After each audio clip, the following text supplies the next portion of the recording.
ये था हमारा चैप्टर 1। हम बहुत बार पढ़ चुके हैं।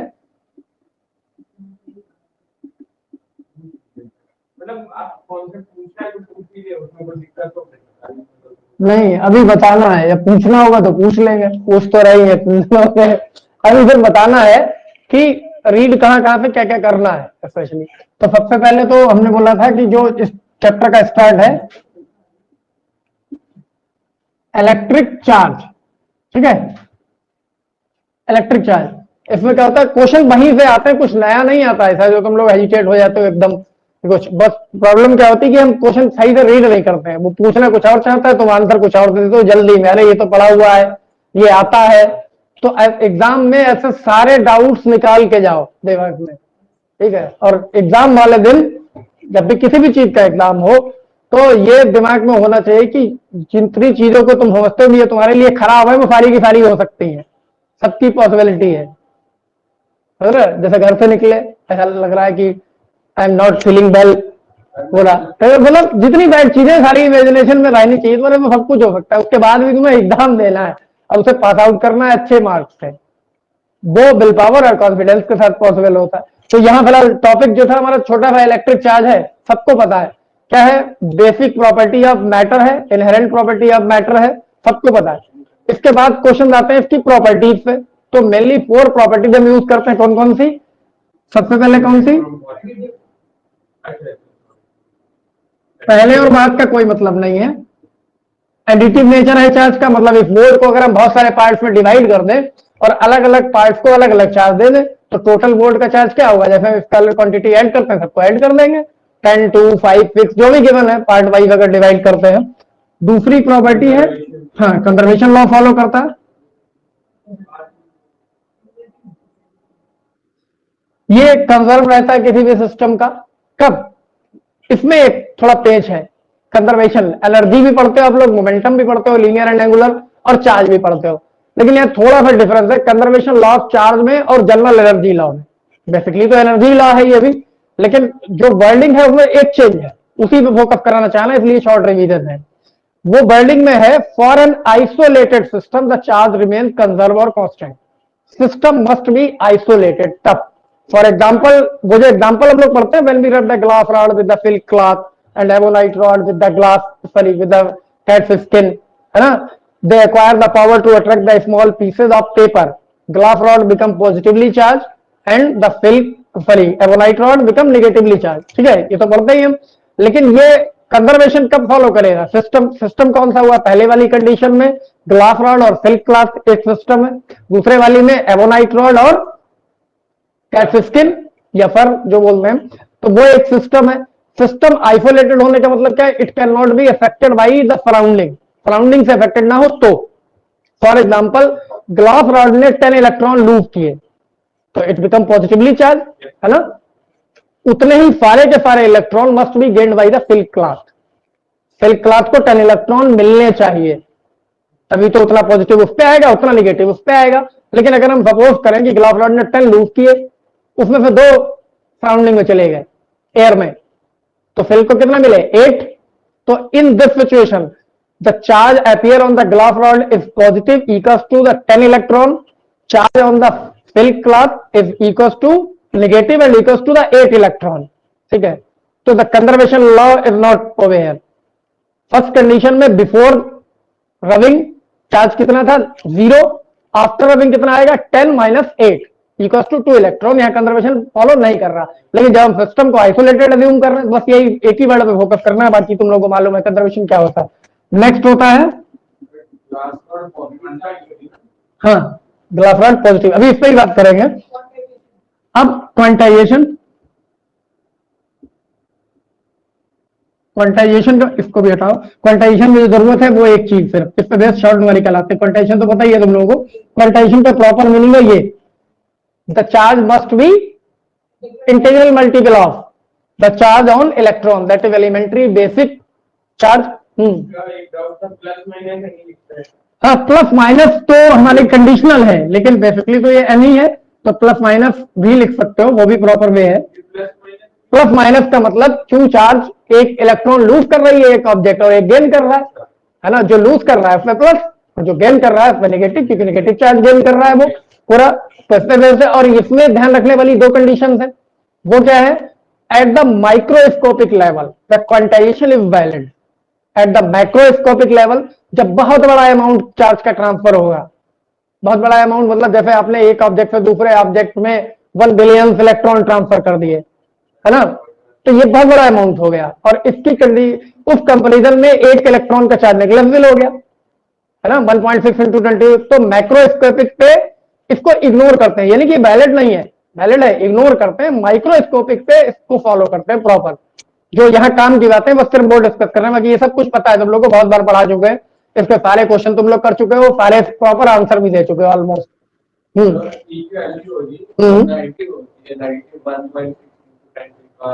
हाँ, इसीलिए तो जो इलेक्ट्रॉन गेन कर रहा है जिस पे जा रहा है उस पे माइनस चार्ज आएगा। नहीं, उसकी जरूरत नहीं है, वो आपको सिर्फ बताना है। तो मतलब एक्चुअल तो ये यही है, प्लस माइनस का मतलब है गेन और लॉस से। अब एक छोटा सा कॉन्सेप्ट यहाँ आया कि जब हमने चार्ज को ट्रांसफर किया बाय रबिंग, तो एक छोटा सा कॉन्सेप्ट है कि कौन सी चीज इलेक्ट्रॉन लूज करेगी और कौन सी गेन करेगी। जैसे हमने अभी ग्लास और सिल्क को क्या किया, रब किया, तो हम ये तो हमें रटा हुई बात हो गई कि glass rod become positively charge, silk cloth is negatively charge, same as the ebonite gets the negative charge and the cat's fur positive charge. लेकिन अगर इसी के पीछे आप रीजन पूछिए लॉजिक, तो बहुत सारे लॉजिक बच्चे बताते हैं, कभी हम डिस्कस करते हैं, तो बहुत सारे, जैसे अगर आप, लेकिन बिल्कुल एग्जैक्ट वे में अगर हम जाए, जनरली अगर हम पूछे why the glass rod become positively charge and the silk cloth negative, why not the silk cloth become positively charge and the glass rod negative, पूरा, तो इसका आंसर तुम लोग के अकॉर्डिंग क्या है भाई? ग्लास ही पॉजिटिव क्यों हो रही है, क्वेश्चन ये है। ग्लास ही पॉजिटिव क्यों हो रही है और सिल्क नेगेटिव क्यों हो रहा है? ऐसा क्यों नहीं हुआ कि रब तो हमने दोनों को किया ना, ऐसा क्यों नहीं हुआ कि ग्लास रॉड नेगेटिव हो जाती, सिल्क क्लॉथ पॉजिटिव हो जाता? हाँ, ये तो बात सही है। तो सीधी सी बात ये हो गया डेली लाइफ का एग्जांपल। डेली लाइफ में हम कुछ भी करते हैं, कहते हैं ऐसा करने से ऐसा हो जाता है, इसलिए हम कर रहे हैं। क्यों कर रहे हैं? साइंटिफिक रीजन बिहाइंड, वो हम बता देते हैं। खैर, और पहले भी हमने कई जगह कई टेस्ट में डाला भी है और शायद पूछा भी है, तो फिर से एक बार रिपीट कर लेते हैं, अभी भी तुम लोग भूल गए हो कि जब हम क्या करते हैं, रब करते हैं, तो basically we are doing the mechanical work. Mechanical work ही तो कर रहे हैं, दो चीजों को रब कर रहे हैं, बोला। तो मैकेनिकल वर्क में क्या हो रहा है, एनर्जी ही तो आ रही, वर्क इज एनर्जी। तो जब हम दो ऑब्जेक्ट कोई भी रब करेंगे, तो प्रॉपर सुन लो इसको, जब हम रब करेंगे तो दोनों ऑब्जेक्ट का अलग अलग वर्क फंक्शन होगा, जो आपने केमिस्ट्री में फोटो इलेक्ट्रिक इमिशन में ऑलरेडी पढ़ रखा है। वर्क फंक्शन होता है ना किसी मेटल का, कंडक्टर का, नॉन कंडक्टर का, the minimum energy required to eject 1 electron from the surface, है ना, द वर्क फंक्शन। तो जब हम दो को रब करेंगे, फॉर एग्जांपल ये ग्लास रॉड है और यहां पर हमारे पास ये सिल्क क्लॉथ है, हमने इसको रब किया दोनों को। अब इसका भी कोई वर्क फंक्शन होगा और इसका इलेक्ट्रॉन इजेक्ट करने के लिए, इसका फॉर एग्जांपल 5 है, इसका 7 है, ठीक है। जब इनको रब करना स्टार्ट करेंगे तो हम क्या कर रहे हैं, मैकेनिकल वर्क। मैकेनिकल वर्क मतलब एनर्जी प्रोवाइड कर रहे हैं सिस्टम को। तो पहले डिजिट 5 आएगा या 7 आएगा? 5 आएगा।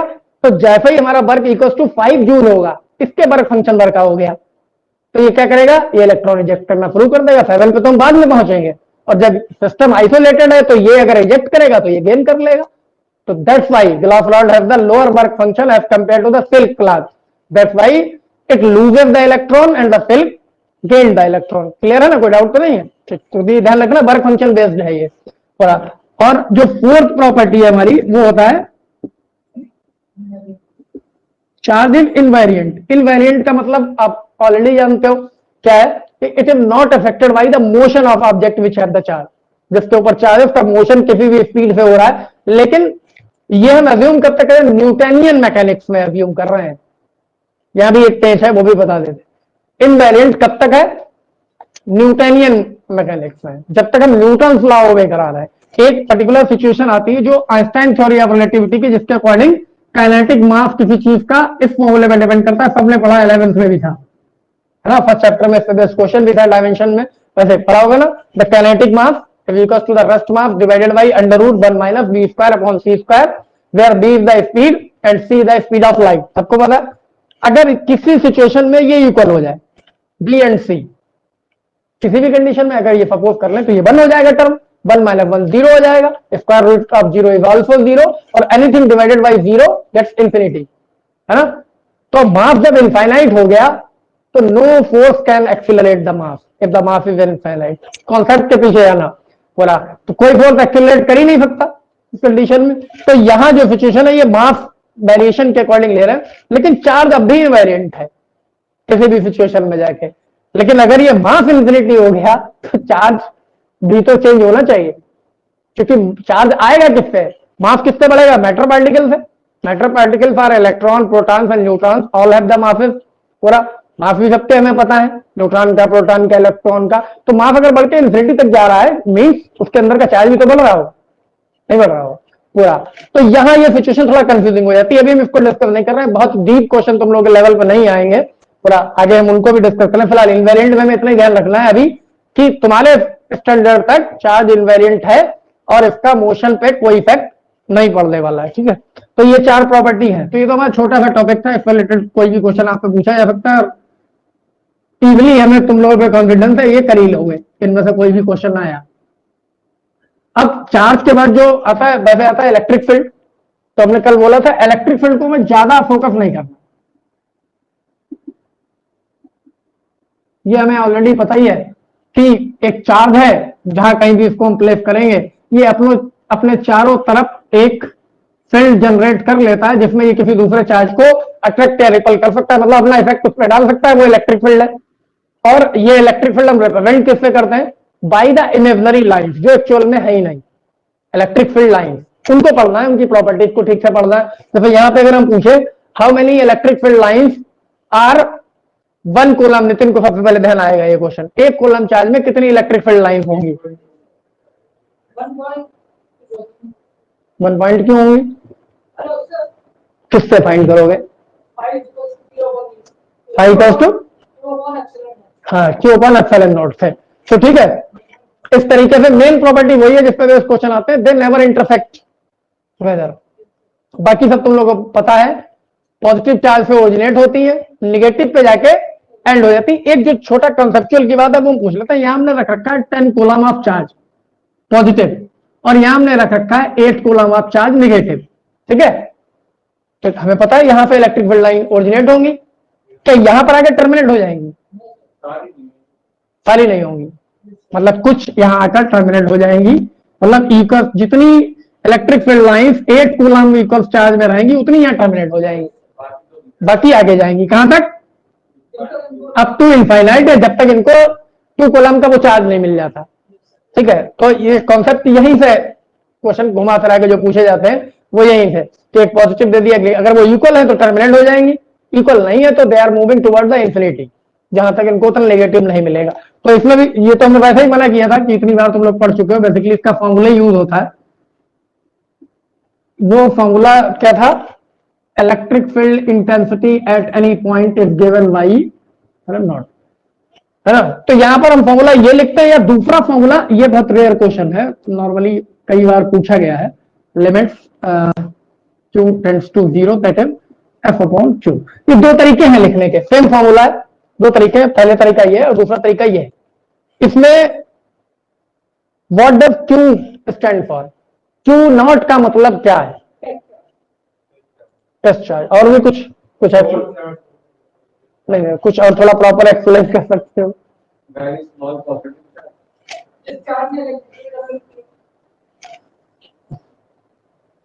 अच्छा टेस्ट, ठीक है कोई बात नहीं। नॉर्मली हम कुछ भी समझते हैं वो एक अलग बात है। इसमें जो Q0 को यूज किया गया और यहाँ जो लिमिट लगाई गई तो Q0 नहीं लिखा हमने, है ना। तो इसका दोनों का मतलब एक ही है, Q is very small and tends to 0, it is slightly greater than 0, 0 नहीं है बट स्लाइटली ग्रेटर देन 0। और कितना ग्रेटर है, हमें यह भी पता है कि a charge can generate electric field around itself, electric field चारों तरफ डेवलप करता है। तो जैसे ही हमने यहां पर चार्ज रखा कोई भी, तो उसने इलेक्ट्रिक फील्ड किया। अब हम इस इलेक्ट्रिक फील्ड ई की इंटेंसिटी को फाइंड आउट करने वाले, किसकी, जो इस चार्ज में जनरेट की है, कैपिटल क्यू होगा सपोज कर। और हमने इसको टेस्ट करने के लिए, क्योंकि हमें एक पॉइंट चार्ज चाहिए होता है, वो Q0 यहां पे रख रखा है। तो जो भी हम स्टडी कर रहे हैं, क्या ऐसा नहीं होगा कि इसने डेवलप किया तो इससे क्या दुश्मनी है, ये भी तो डेवलप करेगा, और ये अगर डेवलप करेगा तो आपके पास जो भी रिजल्ट आएंगे they should be according to the combination of these two electric field. Capital Q ने जनरेट किया और स्मॉल क्यू ने जनरेट किया, दोनों की वजह से होगा। तो इसका मतलब आपकी जो भी कैलकुलेशन है वो गलत होगी, क्योंकि आप स्टडी इसको कर रहे हैं और रख ये भी दिया है, क्योंकि बिना इसको रखे आप इलेक्ट्रिक फील्ड फाइंड ही नहीं कर पाओगे पॉइंट चार्ज के बिना। तो ये टेस्ट चार्ज है, इंफिनिटी स्मॉल इसको इसलिए अज्यूम किया जाता है, और इसके एजम्पशन में एक्चुअल में पॉसिबल नहीं है, लेकिन इसके एजम्पशन में ये कंसिडर किया गया है this charge is such small that it can not produce its own electric field, this is used only for testing. मतलब जैसे आप मार्केट में गए शुगर परचेज करने 5 kg घर के लिए, ठीक है, अब नॉर्मली शुगर को नहीं मानते कि वो तो मीठ है तो मीठी ही होगी, लेकिन कम ज्यादा अलग अलग टाइप की बनी हुई, तो हमें टेस्ट करने के लिए शॉपकीपर से बोला देखें कैसे बनी, 1 पीस 2 पीस 3 पीस टेस्ट हो गया। क्या उसका कोई नोटेशन है? उसका पैसा लेगा वो तुमसे कोई? मतलब वो निगलेक्टेड है, नेग्लेजिबल है, सेम है।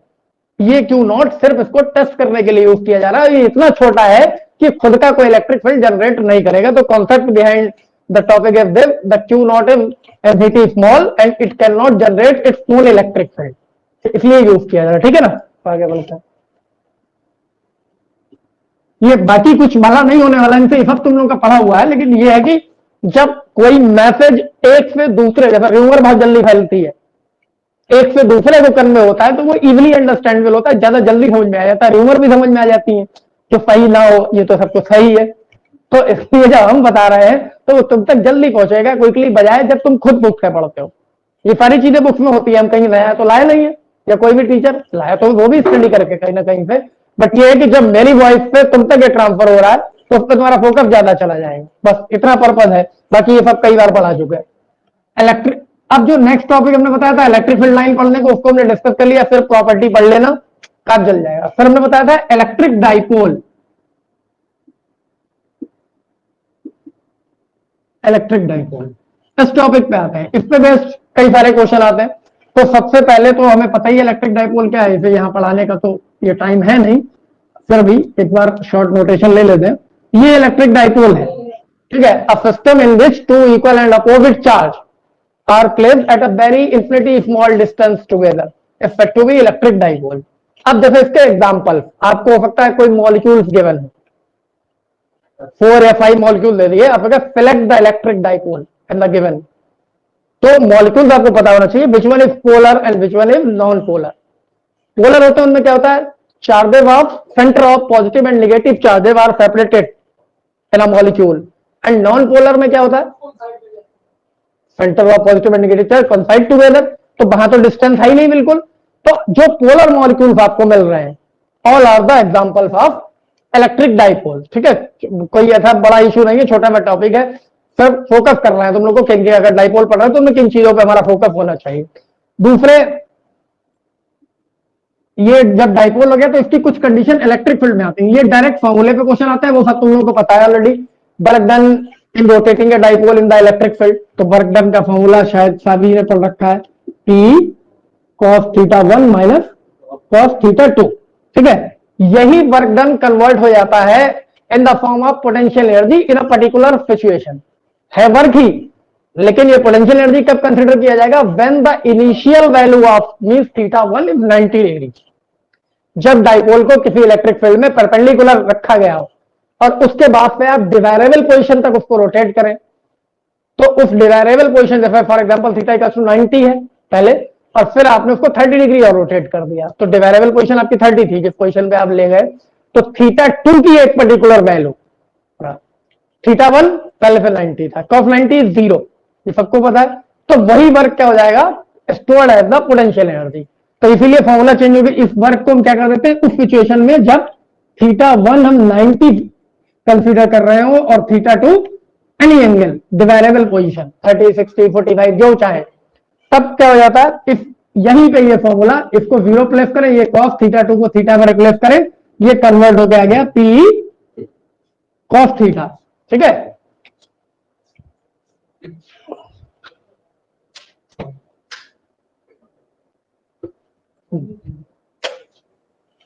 ये कन्वर्ट हो गया हमारा P cos θ में। ठीक है, अब जैसे ये, तो फॉर्मूले तो दोनों ऑलमोस्ट एक ही है, क्योंकि पोटेंशियल एनर्जी होती क्या है, work done is stored F, तो माइनस पी कॉस थीटा यहाँ आ गया। अब दो कंडीशन आप पे पूछी जाती हैं, मिनिमम और मैक्सिमम, और उसमें क्वेश्चन आता है स्टेबल और अनस्टेबल इक्विलिब्रियम के डाइपोल का। एक फॉर्मूला डाइपोल से रिलेटेड और है, torque on dipole in the electric field this is P sine theta, और ये वाला स्केलर प्रोडक्ट है तो इसको हम पी डॉट टी लिखते हैं। इनमें से कोई भी क्वेश्चन में भी हो सकता है, फॉर्मूले को भी, फॉर्मूले को इतना हल्के बना लो कि वो क्वेश्चन में नहीं हो सकता है, मतलब फॉर्मूला भी कोई नहीं बोलना है। दिस इज पी क्रॉस ई और this is P dot E. तो पोटेंशियल एनर्जी को इस वे में भी हम डिफाइन कर सकते हैं, it is the negative scalar product of vector P and E, it is the cross product of vector P and E. ये क्या है, टॉर्क। इस फॉर्म में भी क्वेश्चन आपसे पूछा जा सकता है। तो फिर if we have the cross product between the dipole moment and the electric field in which the dipole is placed, है ना, what is the torque on dipole, तो आपका आंसर कोई पर्टिकुलर यहाँ कोई न्यूमेरिकल वैल्यू तो गिवन नहीं है, आपका आंसर क्या होना चाहिए, पी क्रॉस टी जस्ट, क्योंकि यहाँ एंगल भी नहीं बताया गया है कितना है, तो आप फिर क्रॉस प्रोडक्ट में लिख सकते हो। ठीक है, तो ये भी हमें पता है। अब इसकी सिचुएशन जैसे यहां आपसे पूछा जा सकता है, when the potential energy is minimum and when it is maximum. तो मिनिमम के लिए कोई भी सिस्टम स्टेबल होने के लिए अपनी पोटेंशियल एनर्जी को मिनिमम रखता है। तो मिनिमम कब होगा, जब इसकी नेगेटिव वैल्यू आ जाए। मैक्सिमम वैल्यू माइनस में मिल जाए तो मिनिमम हो जाएगी। तो मैक्सिमम कब होगी, जब ट्रिग्नोमेट्रिकल रेशियो 1 होगा, ठीक ना, थीटा की वैल्यू अगर कॉस थीटा की वैल्यू 1 आ जाए तो वही तो बोल रहे हैं ना, हम ये बोल रहे हैं कि पी की मैक्सिमम वैल्यू जब नेगेटिव होगी तो वही मिनिमम होगी। पी मतलब प्रोडक्ट की मैक्सिमम वैल्यू, कॉस को वहां 1 होना पड़ेगा, तो कॉस थीटा की वैल्यू अगर हम 1 प्लेस करते हैं तो ये बचेगा माइनस पी, तो ये क्या होगी, मिनिमम पोटेंशियल एनर्जी। और अगर हमें मैक्सिमम ले जाना है तो कॉस थीटा 1 और ये प्लस में आनी चाहिए, प्लस पी। ऐसे ही यहां टॉर्क मिनिमम मैक्सिमम की कंडीशन। लेकिन एक चीज और बताओ, इसको अगर हम कॉस थीटा को रोटेट करके रिवर्स कर देंगे तो एंगल तो 180 हो जाएगा, तो वो -1 होगी वैल्यू, -1 माइनस माइनस प्लस हो जाएगा, प्लस पी। ये मैक्सिमम सिचुएशन पे चली गई। बोले अब यहां देखते हैं पी, ये भी मैक्सिमम मिनिमम के लिए पूछा जा सकता है, टॉर्क मिनिमम कब होगा, मैक्सिमम कब होगा। सिंपल है, 90 होगा तो मैक्सिमम हो जाएगा, 0 होगा तो मिनिमम हो जाएगा। अब इसी के दो क्वेश्चन आपसे पूछे जाते हैं, स्टेबल इक्विलिब्रियम डाइपोल का और स्टेबल अनस्टेबल, लेकिन उसकी कंडीशन 3 होती है। देख लो, एक डायग्राम ये है जिसमें हमने डाइपोल को ऐसे रख रखा है, और इसी का दूसरा डायग्राम ये है जिसमें हमने उसी डाइपोल को ए बी को रिवर्स कर दिया, -q एंड +q, मतलब ए वेयर बी है। अब ये दो सिचुएशन है। पहली सिचुएशन में हमें पता है डाइपोल मूवमेंट का डायरेक्शन क्या होता है, from negative to positive charge, है ना। तो नेगेटिव टू पॉजिटिव मतलब इसका डाइपोल मूवमेंट है इधर, और इस वाली सिचुएशन में डाइपोल मूवमेंट है इधर, और ई का डायरेक्शन तो देख ही रहे हैं, एरो बने हुए ऑलरेडी। तो पहली कंडीशन में अगर हम देखें पी और ई के बीच का एंगल कितना है, 0। पी और ई के बीच का एंगल 0 होने का मतलब यहां पोटेंशियल एनर्जी चेक करते हैं। यहां देखो पी और ई पोटेंशियल एनर्जी कॉस 0 यहां पुट करेंगे, -p आ जाएगा, मतलब ये क्या है, स्टेबल इक्विलिब्रियम। तो इसको 3 तरीके से क्वेश्चन आपसे पूछा जा सकता है, stable equilibrium of dipole in terms of the potential energy. तो when the potential energy is minimum it is in stable equilibrium, when the potential energy is maximum it is in unstable equilibrium. अब दूसरी condition, in terms of the angle between the dipole moment and electric field. Stable equilibrium मतलब angle के term में बताना, तो when angle between the P and E is 0 it is stable, when angle between the P and E 180 it is unstable। और तीसरी condition है in case of the torque, torque की condition में stable कब होगा और अनस्टेबल कब होगा। अब इस सिचुएशन में देखो, इसमें जो टॉर्क है इधर फोर्स पॉजिटिव चार्ज पे इधर लग रहा है, इधर लग रहा है, टॉर्क कितना है, 0। टॉर्क लाओगे कहां से, यहां से। अब यहां देखते हैं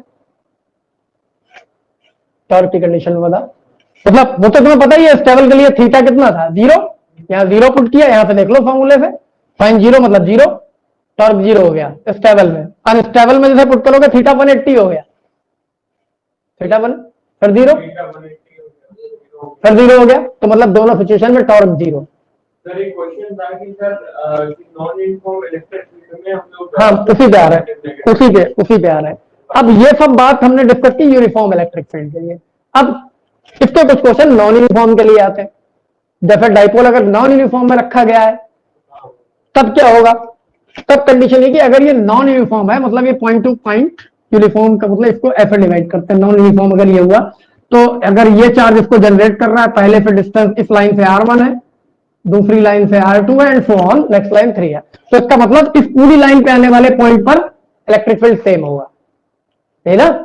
इस पे सेम होगा, इस पे सेम होगा, मतलब डिस्टेंसेस के अकॉर्डिंग जहां जहां डिस्टेंस है मैं ये सेम रहेगा, चार्ज तो सेम ही जो जनरेट कर रहा है। तो अगर ये नॉन यूनिफॉर्म इलेक्ट्रिक फील्ड है तो दो सिचुएशन याद देखो, ए पे इलेक्ट्रिक फील्ड की वैल्यू ज्यादा होगी क्योंकि डिस्टेंस कम है, बी पे इलेक्ट्रिक फील्ड की वैल्यू कम हो जाएगी क्योंकि वो डिस्टेंस ज्यादा है। तो इसका मतलब यहां जो फोर्स लगेगा F equals to Q E, और यहां जो फोर्स लगेगा F इक्वल्स टू 2E। दो कंडीशन है, इलेक्ट्रिक फील्ड ज्यादा कहां है? यहां, चार्ज तो सेम है जो भी, और यहां कम है, तो इसका मतलब इस पे एक force opposite to the direction of electric field इधर की तरफ अप्लाई हो जाएगा। तो in this situation dipole can have the translatory motion, और यूनिफॉर्म में it doesn't have the translatory motion. Translatory motion नहीं हो सकता क्योंकि फोर्सेस आर बैलेंस, दोनों तरफ इक्वल है, लेकिन इस सिचुएशन में ये मूव कर जाएगा पूरा। तो इस पे बस जो तुमने पूछा था यही पूछना चाह रहे थे आई थिंक। हाँ कुछ और बोलो। नेगेटिव इस तरह मूव करेगा जहां पे नॉन, हाँ अगर ये ट्रांसलेटरी मोशन होगा तो कोई भी मोशन किधर होगा? Where the direction of net force acting on the system, किसी सिस्टम पे नेट, तो इस पे अगर हम नेट निकालेंगे ये वाला कम है और ये वाला ज्यादा है, तो फाइनल डायरेक्शन किधर आएगा? ज्यादा वाले की तरफ। नहीं नहीं एजम्पशन नहीं है, एक्चुअल है। यहां पर अलग अलग इलेक्ट्रिक फील्ड सपोज करो, इसको E1 सपोज करो और यहां पर जो इलेक्ट्रिक फील्ड होगा वो होगा E2। तो कंडीशन हमारी क्या है? E1 is greater than E2, नहीं तो है ना कंडीशन, तो उधर मूव कर जाएगा पूरा। तो कॉन्सेप्ट हमारा ये है कि जिधर इलेक्ट्रिक फील्ड ज्यादा होगा और ज्यादा होगा जिधर डिस्टेंस कम है, तो इसका मतलब अभी हमने ऐसे रख रखा है तो नेगेटिव वाले को इधर सिस्टम इधर की तरफ जाएगा। अगर इस वाले सिचुएशन को कंसीडर करें नॉन यूनिफॉर्म में तो फिर पॉजिटिव की तरफ मूव करेगा। तो मतलब ये भी ध्यान रखना डाइपोल की भी सिचुएशन क्या है, डाइपोल मूवमेंट स्टेबल अनस्टेबल। मतलब यहां से बहुत सारे क्वेश्चन आते हैं जो छोटे छोटे हैं लेकिन जरा सा हम इधर उधर होते हैं तो उनका आंसर गलत हो जाता है जल्दी में, तो इसलिए किसी क्वेश्चन में जल्दी नहीं करनी, उनको ठीक से रीड करना है पहले। सबसे पहली नीड तो होती है क्वेश्चन को सॉल्व करने की, क्वेश्चन को अंडरस्टैंड करना, बाकी चीजें तो बाद में। इसी डाइपोल की हमने दो फॉर्मूले ड्राइव किए हैं। कौन कौन सी पोजीशन पे? एक एक्सेस पे, एक्सेस का मतलब line joining the charges of dipole ये, और एक normal bisector that is the broad side on position और इक्वेटोरियल लाइन। ये पॉइंट यहां हो सकता है, ये पॉइंट यहां हो सकता है, ये डिस्टेंस आ रहा है और सेंटर से ही डिस्टेंस मेजर की जाती है, सबको पता है, ये भी आ रहा है। फॉर एग्जाम्पल दोनों को आर सपोज कर रखा है, जब देखने में अलग अलग लग रही तो इसको थोड़ा इनहेंस कर देते हैं, ठीक है। पी तो जो एक्सेस वाली पोजीशन थी ए एक्स रिप्रेजेंट कर ले, 1/4πε0 को जस्ट के यूज कर लेते हैं, तो क्या होता है के इंटू 2p अपॉन जो भी डिस्टेंस है आर क्यू, है ना? 1/4πε0 2p अपॉन आर क्यूब। और इक्वेटोरियल वाली को जस्ट ई क्यू से रिप्रेजेंट करें तो ये होती है के पी अपॉन आर क्यूब। ये फॉर्मूले तो तुम लोगों को ऑलरेडी लर्न है। ऐसा कोई क्वेश्चन ये है कि अगर एक ही डाइपोल एक ही है, उसको हमने कहीं पर इस तरह के क्वेश्चन किए भी हैं, तुम लोगों ने सॉल्व हम भी करवा चुके हैं, -q+q रखा है, ये पॉइंट P यहां पर है, पहले वाली सिचुएशन बनाना है, ये r डिस्टेंस है। अब डाइपोल इज एवी और यहां एक इलेक्ट्रिक फील्ड दे रखा है, कुछ भी E है फॉर एग्जांपल, तो ये कहां पर है? On the axis. अब आपसे ये पूछा जा सकता है when the dipole is rotated through an angle 90 degree what should be the electric field at the same point. अगर इस डाइपोल को हम सेंटर के अबाउट 90 डिग्री रोटेट कर दें तो इस पॉइंट पर नया इलेक्ट्रिक फील्ड क्या होगा?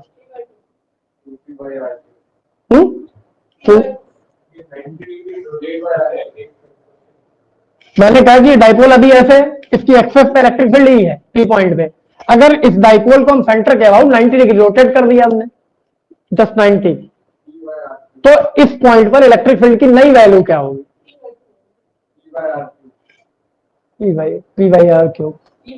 वो दोनों लोग सही बता रहे हैं लेकिन अपने अपने वे से बता रहे हैं। वो वेदांत उतना डीपली नहीं है ना, सीधी सी बात समझ लो, इसको हमने रोटेट किया तो ये पोजीशन आ जाएगी, बी पॉइंट यहाँ शिफ्ट होके आ गया, मतलब प्लस क्यू यहाँ आ गया और माइनस क्यू यहाँ आ गया। Now the observation point is at the normal bisector of the dipole. जो पोजीशन इक्वेटोरियल सॉरी एक्सेस थी वो क्या बन गई, इक्वेटोरियल बन गई, और इक्वेटोरियल पे यहाँ पे हमें दिख रहा है हाफ होता है, वहां 2p/r³ होता है और यहाँ p/r³ होता है, क्योंकि डिस्टेंस को वेरी नहीं किया। डिस्टेंस वेरी करते तो कंडीशन अलग होती। ये भी ध्यान रखना, डिस्टेंस अगर सेम है तो ये यहां पर नया इलेक्ट्रिक फील्ड हो जाएगा, अब E/2 हो जाएगा, है ना। तो इस तरीके के जो क्वेश्चन है वो भी थोड़े सॉल्व कर लेना, बाकी हम भी कराएंगे। तो डाइपोल में और कोई बहुत ज्यादा ऐसा नहीं कि तुम्हें बहुत डीपली जाना है। इनफैक्ट डाइपोल के एग्जांपल कंफर्म होने चाहिए, सारे फॉर्मूले कंफर्म होने चाहिए, और क्वेश्चन जितने लगाओगे उतने प्रैक्टिस में आएंगे, सिंपल सी बात है।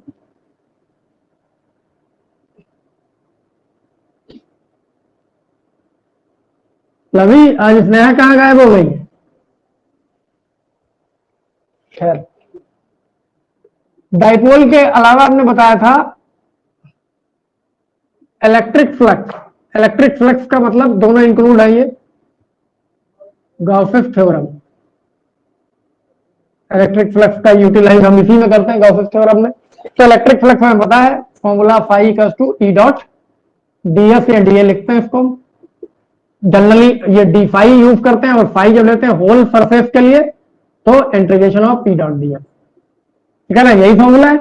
इसी की दूसरी form the net charge enclose Q net divided by epsilon not, ये गॉस स्टेटमेंट में आ जाती है, ठीक है। जनरल इलेक्ट्रिक फ्लक्स क्या है, सिंपली हम बोले तो scalar product of area vector and the electric field when the electric field is passes through a particular area of a surface.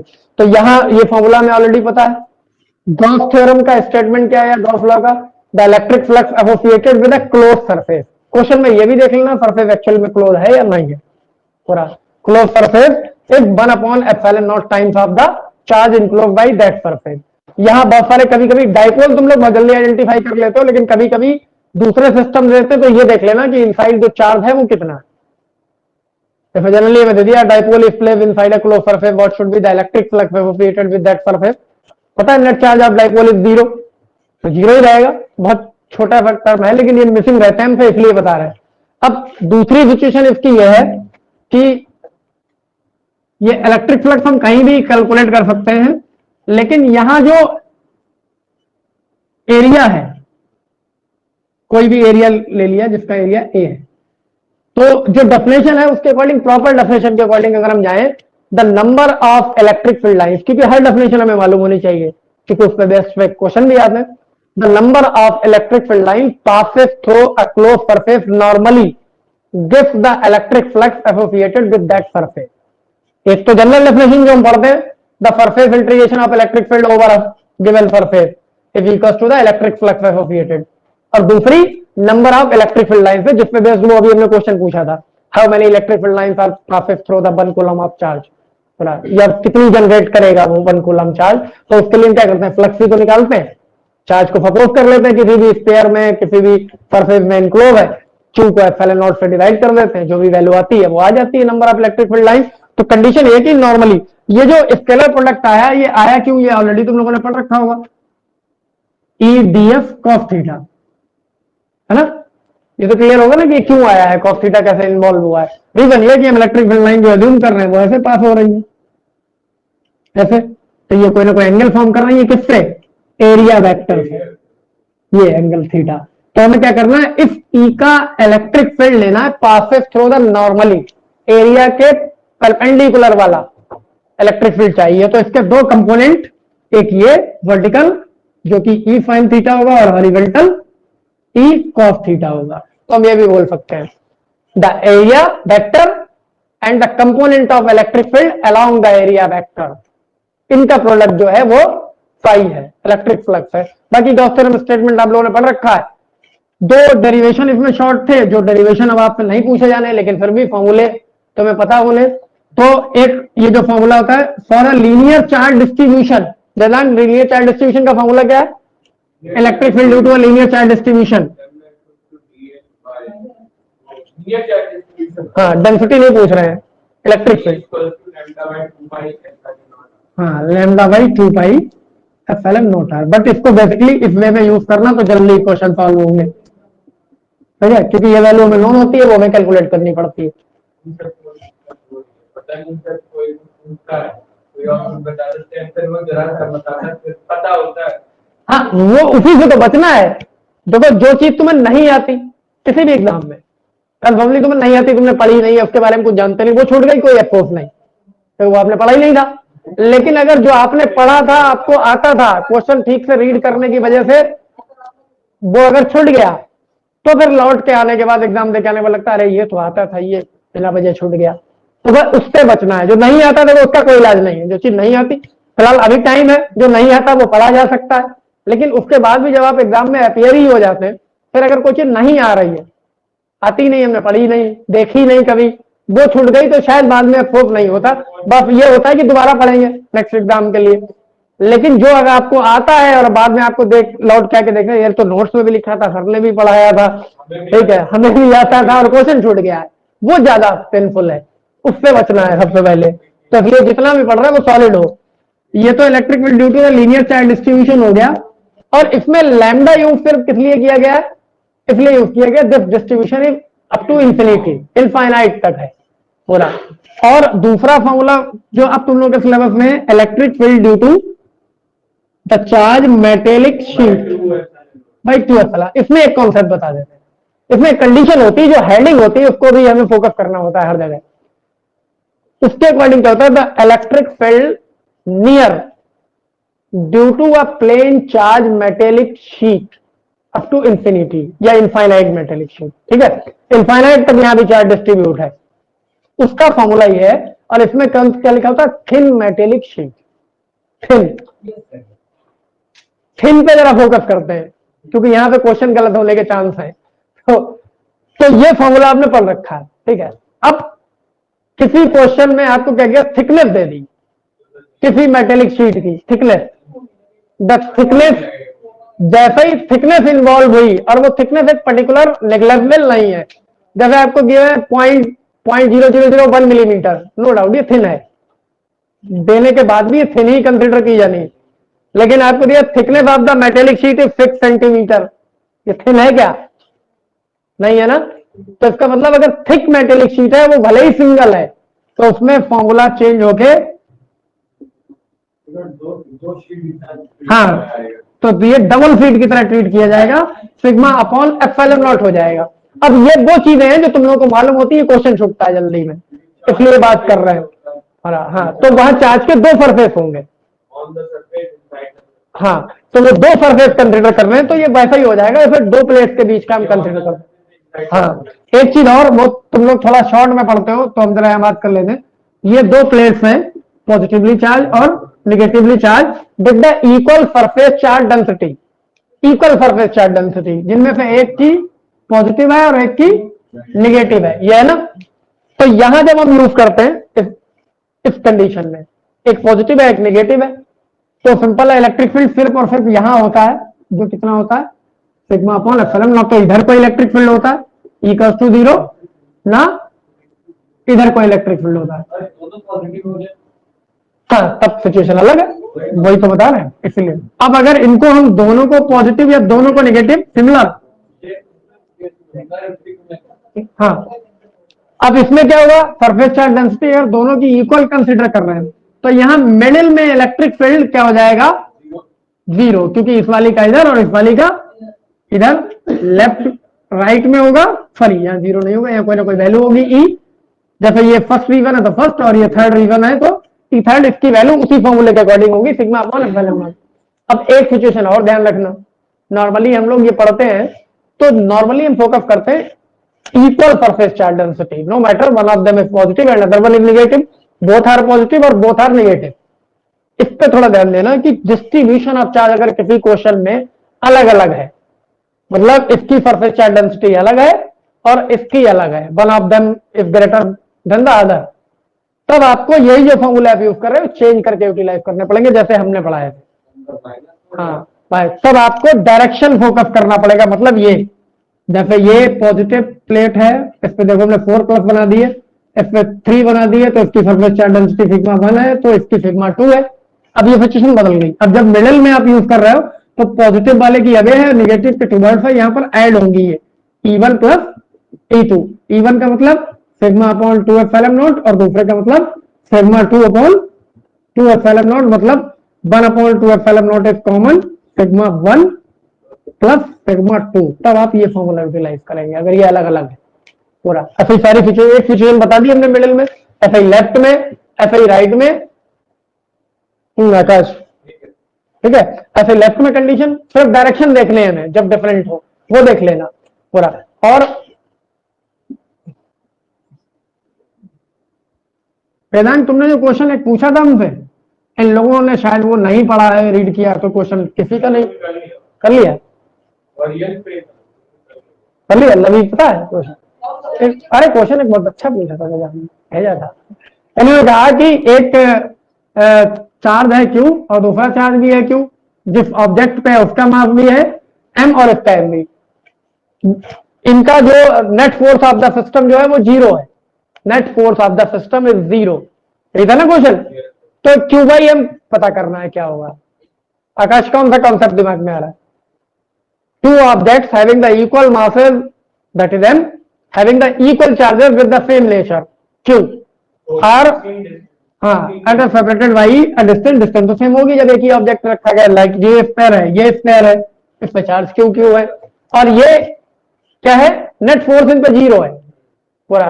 तो इसमें जो क्यू बाई एम का रेशियो होगा, जैसा कि केमिस्ट्री में उन्होंने पढ़ा, कैलकुलेट किया गया है specific charge, charge to mass ratio, यहां भी उसी को अगर समझ ले तो क्यू बाई एम निकालना था।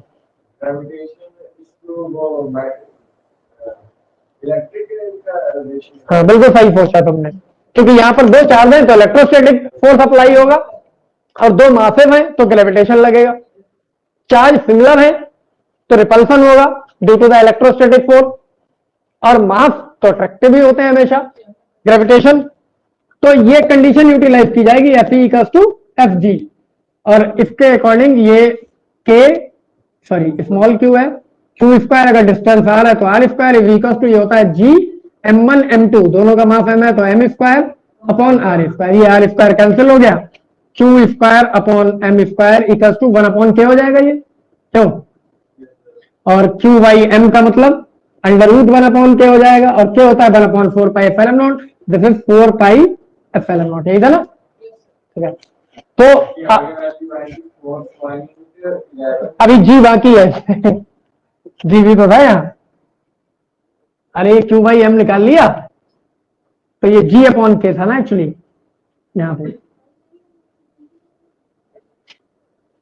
ये 4 पाई एप्सिलॉन नॉट जी, ये ना मैदान। तो इस तरीके के क्वेश्चन भी पॉसिबल है जहां पे कोई दूसरा टॉपिक उठा लिया जाए, 11th का मर्ज कर दिया जाए। इस पूरे चैप्टर में याद सिर्फ हमने ये बताया कि इतना पढ़ना है, ठीक है, इतना पढ़ना मतलब नहीं इतना पढ़ के खत्म हो गया चैप्टर। अब ये एक बार तुम्हारे मेमोराइज हो गए सारे टॉपिक, इनको घर पे जाके आराम से पढ़ो, जितने क्वेश्चन कर सकते हो करो, नाइट में हम भी कुछ क्वेश्चन भेज देंगे तुम लोगों को, वो भी ट्राई करो, और बाकी जैसा तुम लोग टेस्ट दे रहे हो वो देते रहो।